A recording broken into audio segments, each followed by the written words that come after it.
Hello guys, welcome back to my YouTube channel yes chem study a way of success. मैं हूं आपका educator Shivam Mishra. आपका स्वागत करते हैं आपके अपने YouTube channel yes chem study पे।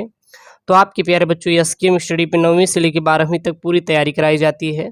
10वीं की 12वीं की स्पेशल बोर्ड एग्जाम के लिए तैयारी कराई जाती है। बाकी और 9th और 11th के आपको नोट्स उपलब्ध कराए जाते हैं। और जितना मैं सीरीज चला रहा हूँ यूपी बोर्ड एग्जाम के लिए, यूपी बोर्ड परीक्षा के लिए मैं चला रहा हूँ, यूपी बोर्ड वालों के लिए है। आप अन्य बोर्ड से भी हैं तो वीडियो वॉच कर सकते, कोई प्रॉब्लम नहीं है, क्योंकि वही चीज़ सारी है, कोई बदलाव नहीं है, एनसीईआरटी पैटर्न पर ही आधारित हैं। तो यहाँ पे यूपी बोर्ड टारगेटेड कर रहे हैं, लेकिन हर एक बोर्ड में ये सफिशियंट है, काम आ सकता है। तो मैंने कल इसका पार्ट 1 बनाया था, जिसमें था हमारा रासायनिक अभिक्रिया। अभिक्रियाएं क्या होती है, रासायनिक अभिक्रिया क्या होती है, पूरा डिटेल किया था। उसका मैं जो पीडीएफ था, मैं डेली क्लास नोट्स का जो पीडीएफ है, इसका जो पीडीएफ है मैं अपने टेलीग्राम चैनल एसकेएम स्टडी पर सेंड कर देता हूं। सारे नोट्स, सारे क्वेश्चन पीडीएफ के माध्यम से आपके हमारे टेलीग्राम चैनल एसकेएम स्टडी पर उपलब्ध है। और एसकेएम स्टडी टेलीग्राम चैनल का लिंक डिस्क्रिप्शन के अंदर दिया है। प्ले स्टोर से आपको टेलीग्राम डाउनलोड करना है और फिर वहाँ पे सर्च करना है एसकेएम स्टडी, और फिर मेरे वहाँ पे जो हमारा है उसको ज्वाइन कर लेना है। जो टेलीग्राम है उसको आप ज्वाइन कर लेंगे तो वहाँ पे जितने भी नोट्स पीडीएफ होते हैं उपलब्ध करा देते हैं। और डेली क्लास के नोट्स जितने भी रहते हैं फ्री ऑफ कॉस्ट, जो डेली क्लास के नोट्स आपको रहते हैं उसमें कोई पैसा नहीं लगेगा। अगर पूरा एक साथ जोड़ के लेंगे तो 99 रुपये पेड है, आप व्हाट्सएप करके ले सकते हैं। लेकिन आपको डेली अगर लेंगे तो कोई पैसा नहीं है, जाके वहाँ से डाउनलोड कर लीजिए। एक प्यारा सा नोट्स आप कंप्लीट कर लीजिए अपने बोर्ड के लिए, ठीक है। तो मैंने कल रासायनिक अभिक्रिया देखा था, आज हम देखेंगे रासायनिक समीकरण। तो ये हमारा पार्ट नंबर 2 है, वीडियो पार्ट नंबर 2 है, और इसका पीडीएफ मैं टेलीग्राम पर सेंड कर दे रहा हूँ, जाके वहाँ से डाउनलोड कर लीजिए। वो पार्ट 2 के नाम से होगा, साइंस चैप्टर 1 पार्ट 2, ठीक है ना। तो सबसे पहले हमारा आता है इसमें कि रासायनिक समीकरण है क्या, और फिर जानेंगे रासायनिक समीकरण लिखने की कौन कौन सी विधियाँ हैं, कौन कौन सी मैथड है। तो सबसे पहले देखेंगे कि ये हमारी रासायनिक समीकरण क्या है। तो किसी रासायनिक अभिक्रिया का, कोई रासायनिक अभिक्रिया है, उसमें भाग लेने वाले पदार्थों के प्रतीक मतलब जैसे हाइड्रोजन है, अगर हमारा मान लीजिए बाय द वे हाइड्रोजन ही भाग ले रहा है, क्या ले रहा है, हाइड्रोजन पार्टिसिपेट कर रहा है, तो इसके प्रतीक क्या होगा, यच होगा। लेकिन अब देखेंगे तो ये एक परमाणु है कि द्विपरमाणु, ये हमेशा द्विपरमाणु होती है, इसलिए इसको H2 से दिखाते हैं। तो इसको हम लोग किसे दिखाते हैं, H2 से दिखाते हैं। तो जो हाइड्रोजन है, हाइड्रोजन किसे दिखाते हैं, H से। तो जब हाइड्रोजन के स्थान पे H रख देंगे तथा सूत्रों के माध्यम से, जो इसका आणविक सूत्र है, जैसे जल का आणविक सूत्र क्या होता है, H2, बस हो गया। यही है, मतलब कि जो प्रतीक है, जो देखिए यहाँ पे प्रतीक है, भाग लेने वाले पदार्थों के प्रतीक। अगर हाइड्रोजन अकेला है तो इसका प्रतीक क्या होता है, H होता है। जल है तो जल का क्या होता है, सूत्र, वो होता है आपका H2 होता है। तो इसके ही प्रतीकों से दिखा देंगे, जो नाम है इसके हम लोग क्या कर देते हैं, इसको प्रतीकों से दर्शा देते हैं, और यही क्या कहलाती है, रासायनिक समीकरण कहलाती है। तो रासायनिक समीकरण क्या होता है प्यारे बच्चों, सीधा बता देना है। किसी रासायनिक अभिक्रिया का उसमें भाग लेने वाले यानी कि पार्टिसिपेट करने वाले पदार्थों के प्रतीकों तथा सूत्रों के माध्यम से संक्षिप्त रूप से दर्शाना ही रासायनिक समीकरण कहलाता है। उसी को रासायनिक समीकरण कहते हैं। तो रासायनिक समीकरण क्या होता है, बात समझ आई।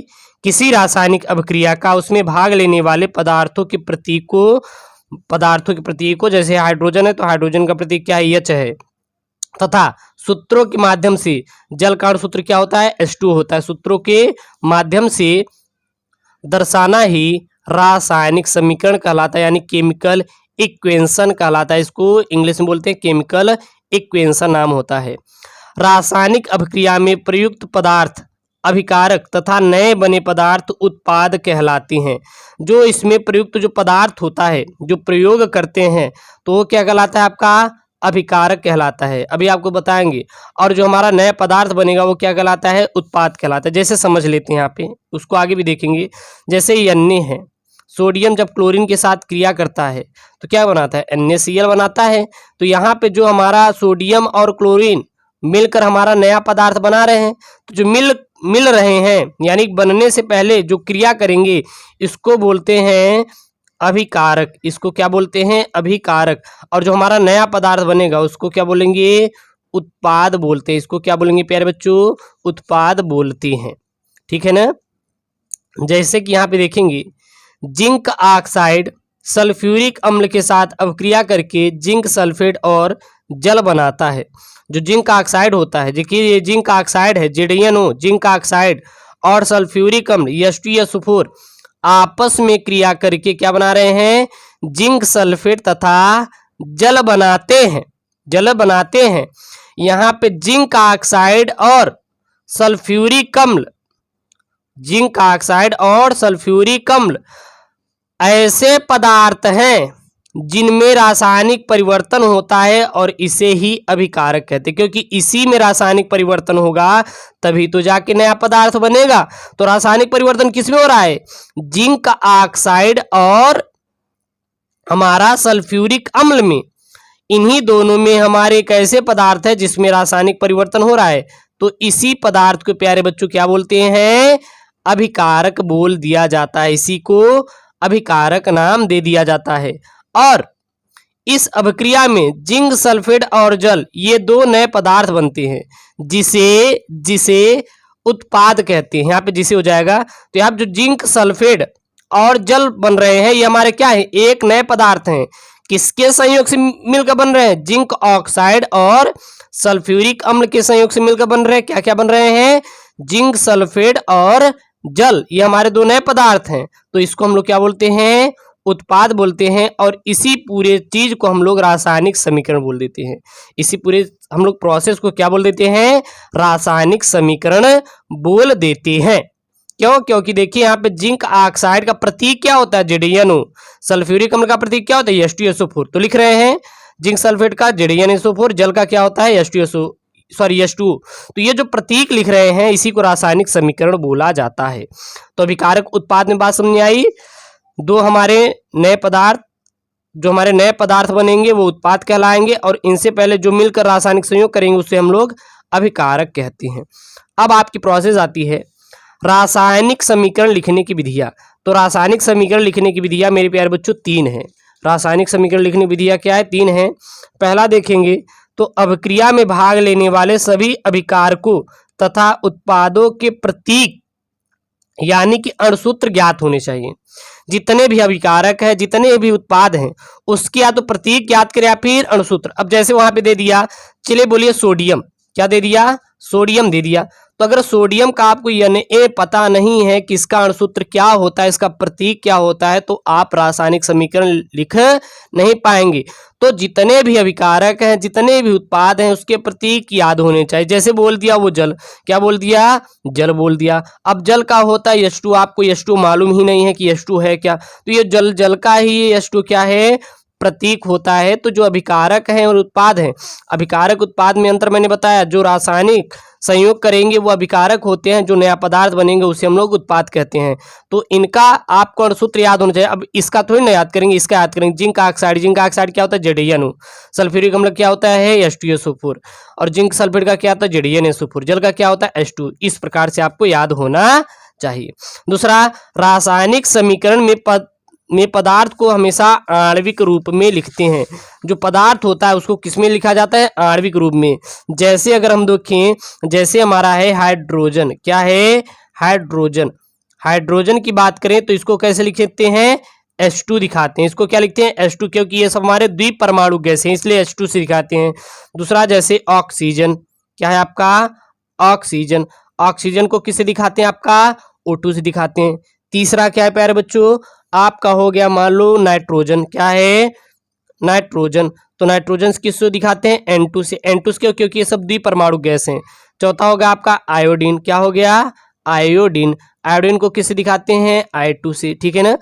पांचवा क्या होगा आपका? जैसे ब्रोमीन, ब्रोमीन क्या है आपका? ब्रोमीन। ब्रोमीन को किससे दिखाते हैं?